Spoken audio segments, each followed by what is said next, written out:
ಅಧಿಕಾರಿಗಳ ನಿರ್ಲಕ್ಷ್ಯ 100ಕ್ಕೆ 100 ಇರ್ತವೆ. ಯಾಕಂದ್ರೆ ಅಧಿಕಾರಿಗಳು ಯಾವುದೋ ಸುಪ್ರೀಂ ಕೋರ್ಟ್ ಆರ್ಡರ್ ಇದೆ, ನಾವು ಏನು ಮಾಡೋಕ್ಕಾಗಲ್ಲ ಅಂತ ಕೈ ಕಟ್ಕೊಂಡು ಕೂತ್ಕೊಳ್ಳೋಕೆ ಆಗೋದಿಲ್ಲ. ತುಮಕೂರಿನಲ್ಲಿ ನಾಯಿಗಳ ಹಾವಳಿ ಜಾಸ್ತಿ ಆಗ್ತಾ ಇದೆ ಅಂದ್ರೆ ಅದು ಎಲ್ಲಿಂದ ಬರ್ತಾ ಇದೆ ನಾಯಿಗಳು? ನಮ್ಮ ಕಾರ್ಪೊರೇಟರ್ ಸಾಹೇಬ್ರು ಹೇಳಿದ್ರು, ಬೆಂಗಳೂರಿಂದ ತಗೊಂಡ್ಬಂದು ದಬಾಸ್ಪೇಟೆ ಕಡೆ ಎಲ್ಲ ನಾಯಿ ಬಿಡ್ತಾವಲ್ಲ, ಅದೊಂದು ತುಮಕೂರು ಸೇರ್ತಾವೆ ಅಂತ.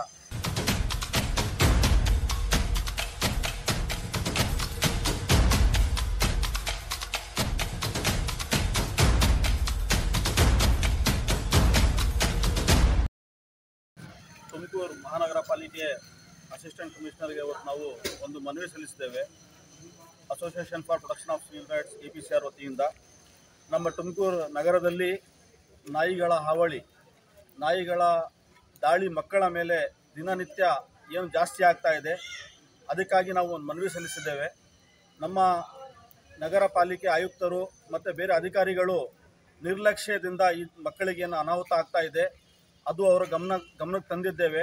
ಅವರು ಕೂಡಲೇ ಅದರ ವಿರುದ್ಧ ಏನು ಕ್ರಮ ತಗೋಬೇಕು, ಆ ಮಕ್ಕಳಿಗೆ ರಕ್ಷಣೆ ಮಾಡಲಿಕ್ಕೆ. ಯಾಕಂದರೆ ಮಕ್ಕಳು ಸ್ಕೂಲ್ಗೆ ಹೋಗಲಿಕ್ಕೆ ಮತ್ತು ಬೇರೆ ಅಜ್ಜಿಯ ತಾತನ ಮನೆಗೆ ಬಂದಿರ್ತಾರೆ, ಮಕ್ಕಳು ಆಡ್ತಾ ಇರ್ತವೆ ಈಚೆ ಕಡೆ.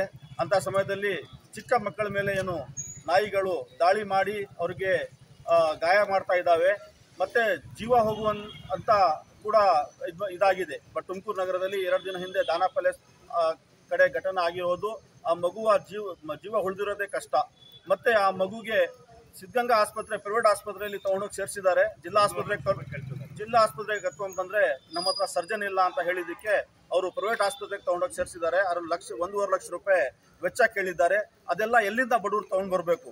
ಬಡವ್ರ ಮಕ್ಕಳಿಗೆ ನಾಯಿ ಕಚ್ಚೋದು, ಬಡವ್ರ ಮಕ್ಕಳೇ ಈಚ್ ಕಡೆ ಆಡೋಕ್ಕೆ ಹೋಗೋದು. ನಿಮ್ಮ ಕಮಿಷನರ್ ಆಗಲಿ, ನೀವು ಕಾರ್ಪೊರೇಷನಲ್ಲಿ ದೊಡ್ಡ ಅಧಿಕಾರಿಗಳ ಮಕ್ಕಳಿಗೆ ಯಾವ ನಾಯಿನೂ ಕಚ್ಚಕ್ಕೆ ಬರೋದಿಲ್ಲ.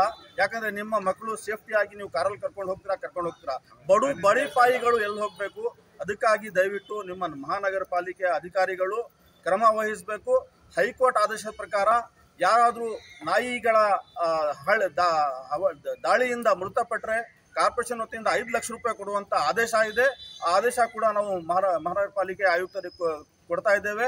5 ಲಕ್ಷ ರೂಪಾಯಿ ಕೊಡಬೇಕು. ಮತ್ತು ಒಂದು ಹಲ್ಲು ಯಾವುದಾದ್ರೂ ಬೈಟ್ ಆದರೆ, ಕಚ್ಚಿದ್ರೆ ಅದಕ್ಕೆ 5,000 ರೂಪಾಯಿ ಕೊಡುವಂಥ ಹೈಕೋರ್ಟ್ನ ಆದೇಶ ಇದೆ. ಎಲ್ಲ ಥರ ಹಣ ಅಲ್ಲಿ ನೀವು ಹೋಗ್ಬಿಟ್ಟು ಯಾರು ನಿಮ್ಮ ಹತ್ರ ನಾಯಿ ಕಚ್ಚಿದೆ ಅಂತ ದುಡ್ಡು ಕೇಳೋಕ್ಕೆ ನಿಮ್ಮ ಹತ್ರ ಬರೋದಿಲ್ಲ. ಜಿಲ್ಲಾ ಆಸ್ಪತ್ರೆ ಮತ್ತು ಬೇರೆ ಆಸ್ಪತ್ರೆಯಲ್ಲಿ ಅದು ಎಂಟ್ರಿ ಆಗಿರುತ್ತೆ, ನೀವು ಹುಡುಕೊಂಡು ಹೋಗಿ ಕೊಡಬೇಕು ಅಂತ ನಾವು ಕಾರ್ಪೊರೇಷನ್ ಅಧಿಕಾರಿಗಳಿಗೆ ಮನವಿ ಮಾಡಲಿಕ್ಕೆ ನಮ್ಮ ಜೊತೆ ನಮ್ಮ ಮುಖ್ಯಸ್ಥರಾದಂಥ ಉಬೇದುಲ್ಲಾ ಮತ್ತು ಬೇರೆ ಅಫ್ಜಲ್ ಖಾನ್ ಮತ್ತು ಬೇರೆ ಸ್ನೇಹಿತರು ಕೂಡ ಜೊತೆಯಲ್ಲಿದ್ದಾರೆ. ನಾವು ನಿಮ್ಮಲ್ಲಿ ಮನವಿ ಮಾಡ್ತೇವೆ, ಏನಾದರೂ 15 ದಿವಸದೊಳಗಡೆ ಕ್ರಮ ನೀವು ವಹಿಸಲಿಲ್ಲ, ಏನಾದರೂ ಡಿಫ್ರೆನ್ಸ್ ಕಾಣಿಲ್ಲ ಅಂದರೆ ತುಮಕೂರಿನಲ್ಲಿ ದೊಡ್ಡ ಒಂದು ಪ್ರತಿಭಟನೆ ನಾವು ಮಾಡಬೇಕಂತ ತೀರ್ಮಾನ ಮಾಡ್ತೇವೆ. ಮುಂಬರುವ ದಿನಗಳಲ್ಲಿ ನಮ್ಮ ಮಕ್ಕಳ ರಕ್ಷಣೆ ನಿಮ್ಮ ಕೈಯಲ್ಲಿದೆ. ದಯವಿಟ್ಟು ನಾವು ಮಹಾನಗರ ಆಯುಕ್ತರಿಗೆ ಮತ್ತು ಬೇರೆ ಎಲ್ಲ ಕಾರ್ಪೊರೇಟರ್ಗಳಿಗೂ ಹೇಳ್ತೇವೆ, ದಯವಿಟ್ಟು ನೀವೆಲ್ಲ ಬಂದು ಗಮನ ವಹಿಸಿ. ಅಧಿಕಾರಿಗಳ ನಿರ್ಲಕ್ಷ್ಯ 100ಕ್ಕೆ 100 ಇರ್ತವೆ. ಅಧಿಕಾರಿಗಳ ನಿರ್ಲಕ್ಷ್ಯ 100ಕ್ಕೆ 100 ಇರ್ತವೆ. ಯಾಕಂದರೆ ಅಧಿಕಾರಿಗಳು ಯಾವುದೋ ಸುಪ್ರೀಂ ಕೋರ್ಟ್ ಆರ್ಡರ್ ಇದೆ, ನಾವು ಏನು ಮಾಡೋಕ್ಕಾಗಲ್ಲ ಅಂತ ಕೈ ಕಟ್ಕೊಂಡು ಕೂತ್ಕೊಳ್ಳೋಕೆ ಆಗೋದಿಲ್ಲ. ತುಮಕೂರಿನಲ್ಲಿ ನಾಯಿಗಳ ಹಾವಳಿ ಜಾಸ್ತಿ ಆಗ್ತಾ ಇದೆ ಅಂದರೆ ಅದು ಎಲ್ಲಿಂದ ಬರ್ತಾ ಇದೆ ನಾಯಿಗಳು? ನಮ್ಮ ಕಾರ್ಪೊರೇಟರ್ ಸಾಹೇಬ್ರು ಹೇಳಿದ್ರು, ಬೆಂಗಳೂರಿಂದ ತೊಗೊಂಡ್ಬಂದು ದಬಾಸ್ಪೇಟೆ ಕಡೆ ಎಲ್ಲ ನಾಯಿ ಬಿಡ್ತಾವಲ್ಲ, ಅದೊಂದು ತುಮಕೂರು ಸೇರ್ತಾವೆ ಅಂತ. ಮತ್ತು ನಾಯಿಗೆ ಏನು ತಿನ್ನೋಕ್ಕೆ ಸಿಗಲಿಲ್ಲ ಅಂದರೆ ಕಸ ಎಲ್ಲ ನೀವು ಕಾರ್ಪೊರೇಷನ್ ಗಾಡಿಯಲ್ಲಿ ಬಾಚ್ಕೊಂಡು ಬಂದುಬಿಡ್ತೀರಲ್ಲ, ಅನ್ನ ಅವು ಇವು ಇದೆಲ್ಲ ಬಾಚ್ಕೊಂಡು ಬರ್ತೀರ. ಆ ನಾಯಿಗಳಿಗೆ ತಿನ್ನೋಕ್ಕೇನು ಸಿಗಲಿಲ್ಲ ಅಂದರೆ ಏನು ಮಾಡಬೇಕು? ಆ ನಾಯಿಗಳೇನು ಮಾಡ್ತವೆ? ಇಂಥ ಮಕ್ಕಳ ಮೇಲೆ ಅಲ್ಲಿ ಇಲ್ಲಿ ಅಟ್ಯಾಕ್ ಮಾಡ್ತವೆ. ಅದಕ್ಕಾಗಿ ಅದಕ್ಕೆ ಏನು ಪರಿಹಾರ ಇದೆ ತೆಗಿಬೇಕು. ನಿರ್ಲಕ್ಷ್ಯ, ನಮ್ಮ ಅಧಿಕಾರಿಗಳ ನಿರ್ಲಕ್ಷ್ಯನೇ ಇದಕ್ಕೆಲ್ಲ ಕಾರಣ. ಕಸ ಮತ್ತು ಎಲ್ಲೋ ಒಂದು ಬಾರ್ ಇದೆ ಅಂತೆ, ಬಾರ್ ಮುಂದೆ ಬೇಕಾದಷ್ಟು ಕಸ ಬಿದ್ದಿರತ್ತೆ ಅಂತೆ ದಾನಾ ಪ್ಯಾಲೇಸ್ ಹತ್ರ.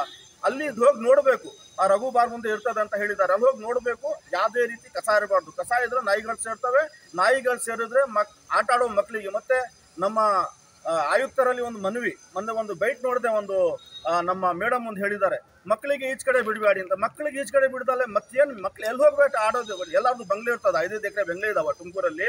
ಮಕ್ಕಳು ಈಚ್ ಕಡೆ ಒಂದು ಚಾಕ್ಲೇಟ್ ಹೋಗೋದು ಈಚ್ ಕಡೆ ಬಿಡಬೇಕು, ಟ್ಯೂಷನ್ಗೆ ಹೋಗೋರು ಈಚ್ ಕಡೆ ಬರಬೇಕು, ಸ್ಕೂಲ್ಗೆ ಹೋಗೋರು ಈಚ್ ಕಡೆ ಬರಬೇಕು. ಈಚ್ ಕಡೆ ಬರಬಾರ್ದು ಅಂದರೆ ಎಂಥದ್ದು ಮೇಡಮ್ ಮಾತಿದು? ದಯವಿಟ್ಟು ನೀವು ಇದೆಲ್ಲ ನೀವು ಕ್ರಮ ವಹಿಸ್ತೀರಾ ಅಂತ ನಾವು ನಂಬಿರ್ತೇವೆ ಮೇಡಮ್. ದಯವಿಟ್ಟು ಕೆಲಸ ಮಾಡಿ.